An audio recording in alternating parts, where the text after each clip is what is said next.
exists a lot of brilliant stories on this subreddit, so please go show some love to his post and to his account in general, because he always writes such amazing stuff. Anyway, this one is titled, I'm a highway patrol officer. My eye saw a tired family, but my dashcam saw rotting corpses smiling at me. I am parked directly under the harsh, buzzing fluorescent canopy of a 24-hour fuel station. I have locked all 4 doors, I have the engine running, the heater turned on high, and all the interior lights are illuminated.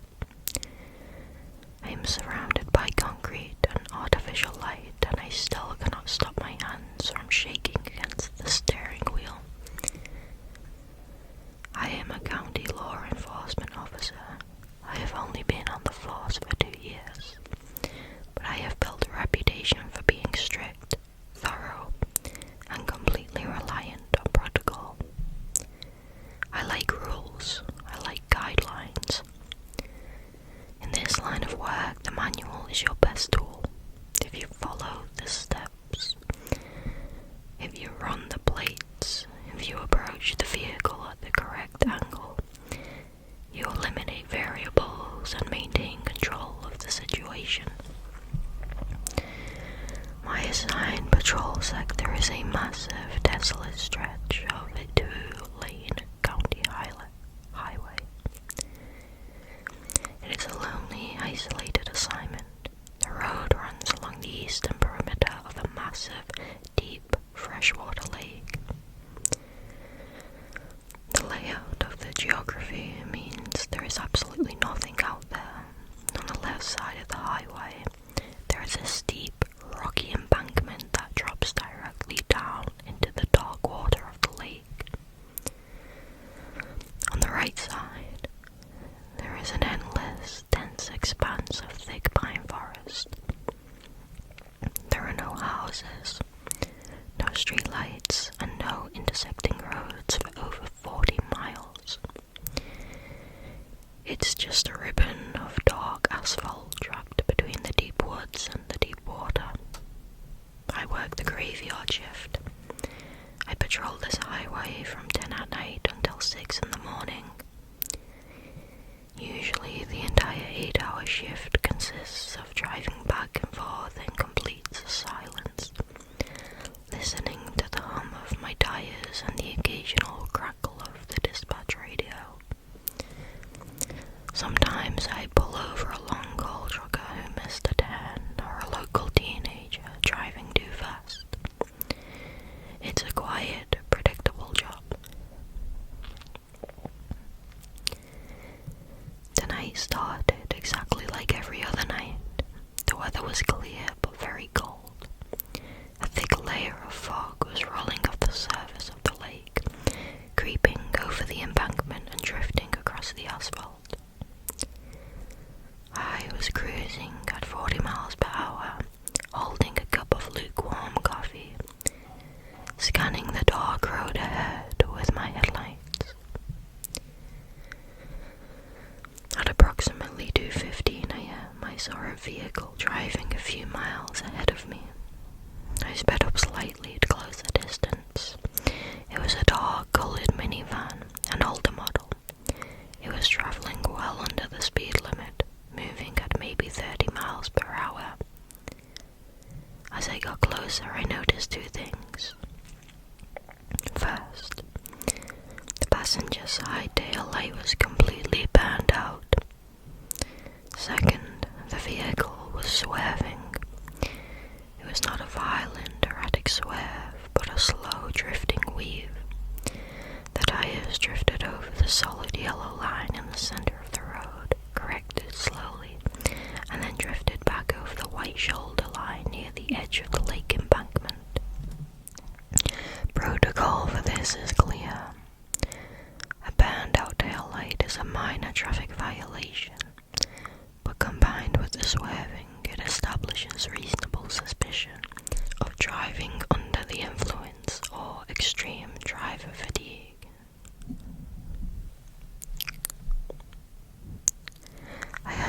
initiate a traffic stop. I pulled up behind the minivan, keeping a safe distance of 3 car lengths. I reached down to the center console and flipped the switch from my overhead emergency lights. The flashing red and blue strobes instantly illuminated the dark highway, reflecting off the thick pine trees on the right and cutting through the fog drifting off the lake on the left. The driver of the minivan reacted slowly. It took them nearly a quarter of a mile to register the lights in their rear-view mirror. Eventually, the right turn signal blinked and the van slowly pulled over onto the narrow gravel shoulder, coming to a stop just a few feet away from the steep drop-off into the water. I pulled my cruiser onto the shoulder behind them. I followed my training exactly. I offset my vehicle slightly to the left, creating a safety corridor between my cruiser and the flow of traffic.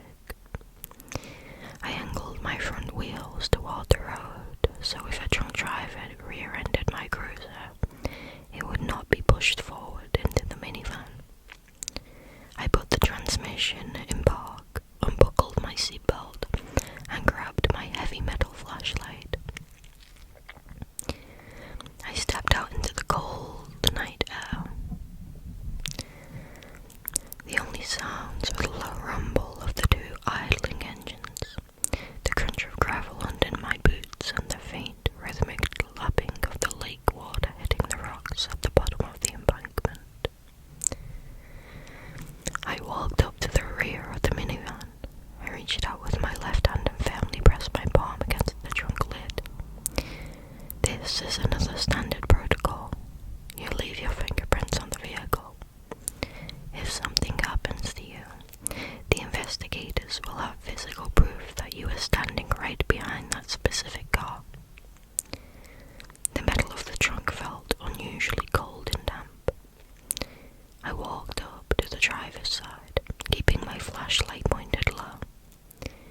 I stopped just behind the driver's side window, angling my body so I was not an easy target if the driver decided to open the door aggressively.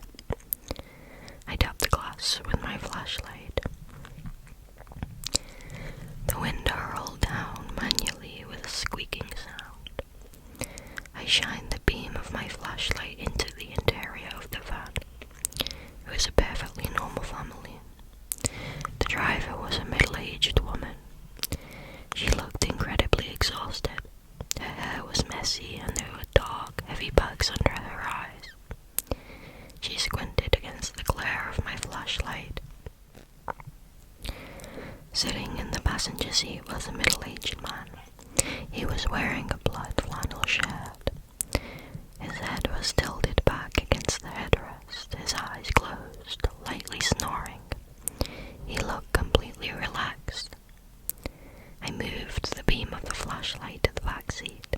There were 2 young children, a boy and a girl, maybe 8 or 9 years old. They were both fast asleep, their heads leaning against the cold glass of the side windows. There was a pile of blankets and pillows shoved between them. It looked exactly like a family pushing through the final exhausting hours of a long road trip. "Good evening, ma'am," I said, keeping my voice polite but firm. "I am stopping you tonight because your passenger side tail light is completely out, and I noticed you are having some trouble maintaining your lane." The woman rubbed her face with a tired hand. "I'm so sorry, officer," she said. Her voice was quiet and hoarse. "We've been driving for a very long time.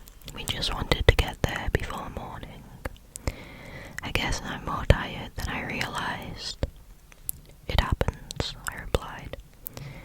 But driving exhausted on this stretch of highway is dangerous, especially this close to the water. I need to see your license, registration, and proof of insurance, please." She nodded slowly. She reached across the sleeping man in the passenger seat, opened the glove compartment, and pulled out a small stack of papers. She handed them to me along with a plastic driver's license. When her fingers brushed against mine, her skin felt freezing cold. It felt like touching a piece of ice. I'm going to take these back to my cruiser and run your information, I told her. I'll be right back. Please remain in the vehicle. She didn't say anything. She just gave me a slow, tired nod and looked straight ahead through the windshield. I turned around and walked back to my cruiser. I climbed into the driver's seat, pulled the heavy door shut, and placed the license and registration on the center console. I turned on the overhead dome light so I could read the small print. I picked up my radio microphone. Dispatch, this is Unit 4. I'm initiating a traffic stop on a dark-colored minivan, requesting a plate check. The radio crackled. The dispatcher on duty tonight was an older woman who usually worked the quiet shifts. Copy that, Unit 4. Go ahead with the plate number. I read the alphanumeric sequence off the registration paper. Copy, she replied. Stand by. The system is running a little slow tonight. I put the microphone down. I settled back into the seat, enjoying the warm air blowing from the heater vents. The heavy protocol of the stop was complete. Now I just had to wait for the computer system to verify the documents with a simple warning ticket for a broken taillight and advise the tired mother to pull over and rest. While I waited, I glanced down on my center console. Mounted directly below the radio is a small, heavy-duty monitor. It displays a live video feed from the cruiser's dashboard camera. The camera records continuously during a traffic stop, capturing everything that happens directly in front of my vehicle. The video is strictly black and white, designed to capture high-contrast details like license plates in low-light conditions. Out of pure, ingrained habit, I looked at the monitor to ensure the camera was recording the minivan. I stopped breathing. The image displayed on the small screen was wrong. It was entirely, fundamentally wrong. I looked at the screen and my brain struggled to process the visual information. The camera was pointed directly at the space in front of my cruiser. The red and blue strobe lights were flashing across the scene in alternating waves of bright white and deep black. The vehicle on the monitor was not the minivan I had just walked away from. The van on the screen was crushed. The roof was caved entirely inward, bending the metal frame down toward the seats. The rear bumper was twisted and hanging off by a single rusted bolt. The exterior was completely covered in thick, dark, hanging layers of aquatic algae and river weeds. The tires were flat, rotting and half buried in thick mud. It looked exactly like a vehicle that had been pulled from the bottom of a lake after decades underwater. But that was not the part that made my blood turn to ice.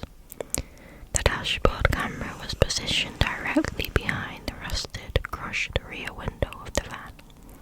The glass was shattered. Looking through the broken back window, staring directly into the lens of the dashboard camera were 4 faces. They were bloated, they were skeletal. The flesh on their faces was grey, peeling away from the bone in wet, ragged strips. Their eye sockets were empty, dark, hollow pits filled with stagnant water. They were pressed tightly together in the back of the crushed vehicle. The mother, the father, the 2 children.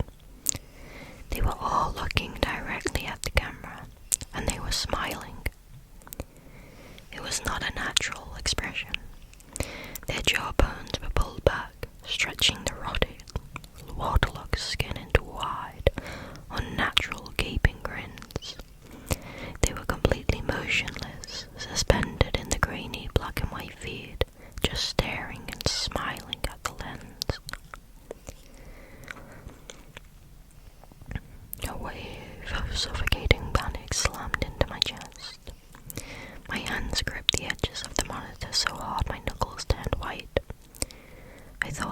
system was malfunctioning. I tore my eyes away from the screen and looked up through my windshield. Parked 20 feet in front of me was the pristine, dark-coloured minivan. The metal was clean, the roof was perfectly intact. The red glow of the functional brake light illuminated the gravel shoulder. Through the back window I could see the silhouette of the 2 children sleeping peacefully under their blankets. I could see the mother looking into a side mirror, watching my cruiser. Everything was perfectly normal. I looked down again at the monitor. The crushed, rusted, algae-covered wreckage was still there. The 4 rotting skeletal corpses were still there. They had moved. The mother had raised her hand. A skeletal, bloated arm, covered in peeling wet skin, and thick green weeds was pressed against the shattered glass of the rear window. She was tapping on the glass from the inside.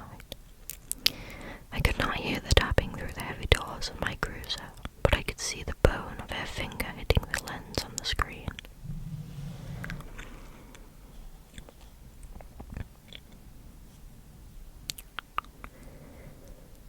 Tap, tap, tap. They were still smiling that wide, gaping, impossible grin. I felt dizzy. I reached forward with a shaking hand and physically hit the side of the monitor, hoping to reset the feed. The screen flickered, but the image remained. The bloated corpses continued to stare. Suddenly the radio crackled loudly, breaking the heavy silence in the cruiser. Unit 4, this is dispatch, the older woman's voice said. She sounded deeply confused. Her professional tone had completely slipped. I grabbed the microphone, fumbling with the cord. Unit 4, go ahead. I ran the plates and the license, she said slowly. Are you absolutely sure you read that sequence correctly? Are you sure you're looking at a dark minivan? Yes, I stammered, my eyes darting between the pristine van out the window shield and the nightmare on the screen. I am parked right behind it. Why? The system flagged the registration, the dispatcher said. Those plates belonged to a vehicle that was involved in a major missing persons case 30 years ago. I felt the blood drain from my face. Missing. A family of 4, she read from her screen. They were driving cross-country. They were last seen at a gas station near your current location. The police searched for weeks. The primary theory was that the driver fell asleep at the wheel and the vehicle went off the embankment into the lake. They never found the car. They never found the bodies. The license you gave me belongs to the mother. Her status is listed as legally dead. The radio went silent. I sat completely frozen in the driver's seat. The ether was blowing hot air under my face, but I was shivering uncontrollably. I slowly raised my head and looked through the windshield. The pristine minivan was gone. It had not driven away. I had not heard the engine start. I hadn't heard the tires crunching on the gravel. The red brake light was simply gone. The space in front of my cruiser was completely empty. I reached up and engaged the mechanical lever for the high-powered spotlight mounted on the driver's side pillar. I twisted the handle, aiming the bright beam of light directly at the patch of gravel where the van had been parked seconds ago. There were no tire tracks. Instead, covering the gravel shoulder was a massive puddle of thick, black, stagnant water. The water was actively bubbling, seeping quickly into the dirt.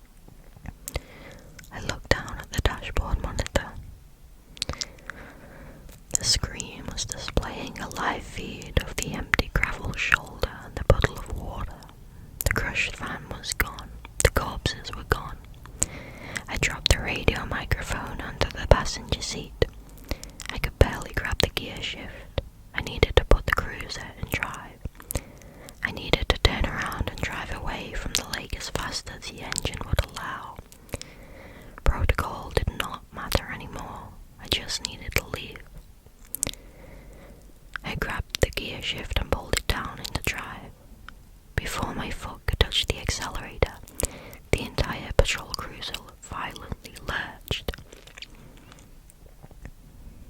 It was a massive, concussive impact that originated from the right side of the vehicle. The heavy metal frame of the Ford Explorer groaned under the sudden stress. My head snapped to the right, hitting the headrest. The cruiser was moving. It was being dragged sideways. Something was pulling the 2-ton police vehicle across the gravel shoulder, dragging it directly towards the steep embankment that dropped into the black water of the lake.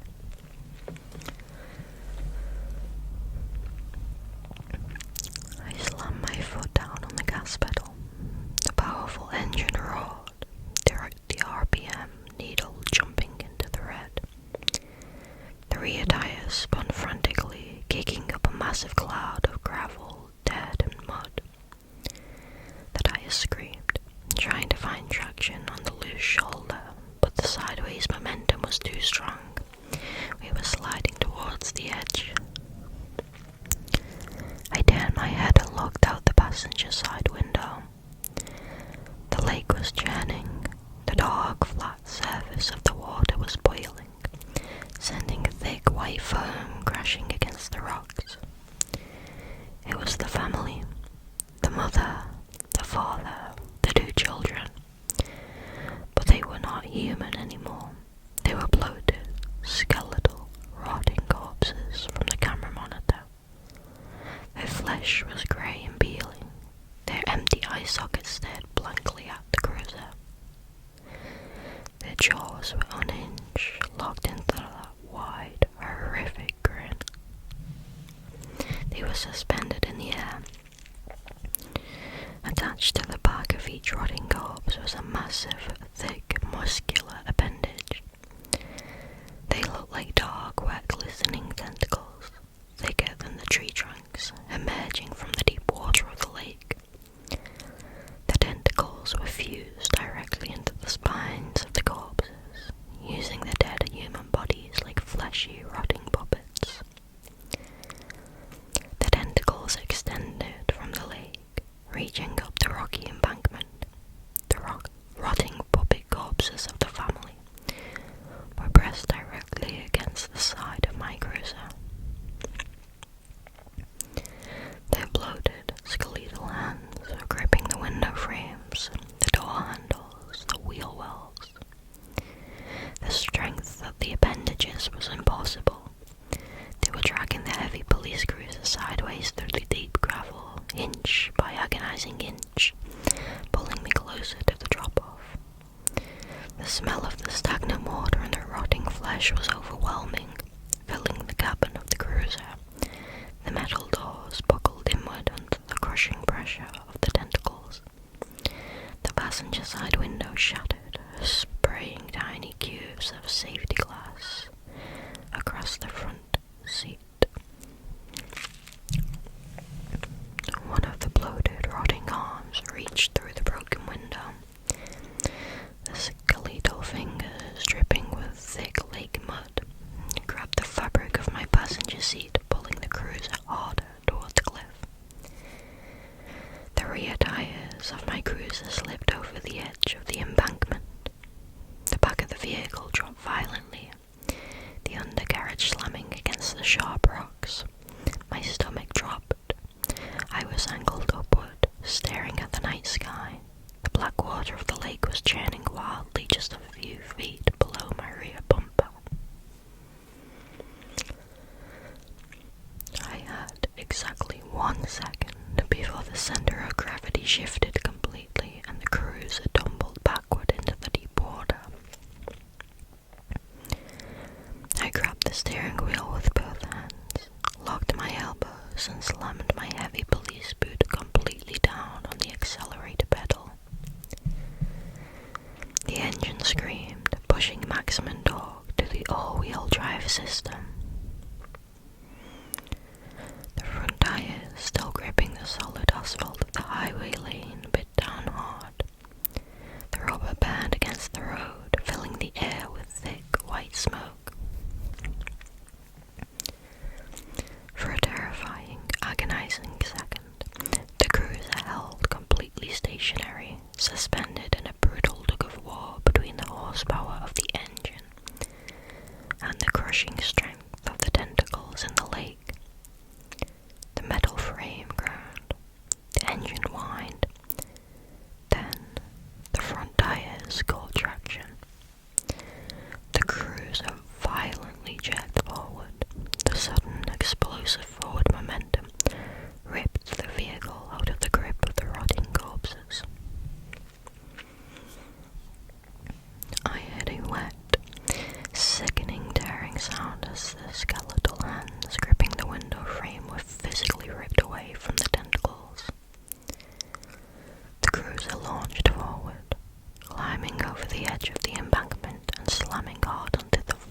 members of the family dangled limply from the ends of the appendages. As I sped away, the thing slowly pulled the tentacles back down the embankment, dragging their skeletal puppets beneath the black churning surface of the lake, disappearing without a splash. I drove at over 110 miles per hour down the county highway. I did not turn on my sirens. I did not radio dispatch to tell them what had happened. I just drove, staring straight ahead, gripping the wheel until my hands went numb. I did not stop until I saw the bright, artificial canopy of this fuel station. I pulled under the lights and threw the cruiser into park. I have been sitting here ever since. I have checked the passenger side of my vehicle. The window is completely shattered. The heavy metal doors are deeply dented, crushed inward by a massive circular pressure. Sitting on the passenger seat, resting amidst the broken glass, are 3 severed skeletal fingers, completely coated in thick, foul-smelling lake mud. I'm not going back to the station. I'm leaving the keys in the ignition, and I am walking away from this job. I do not care about the rules anymore. I'm writing this on my phone. I'm posting it here as a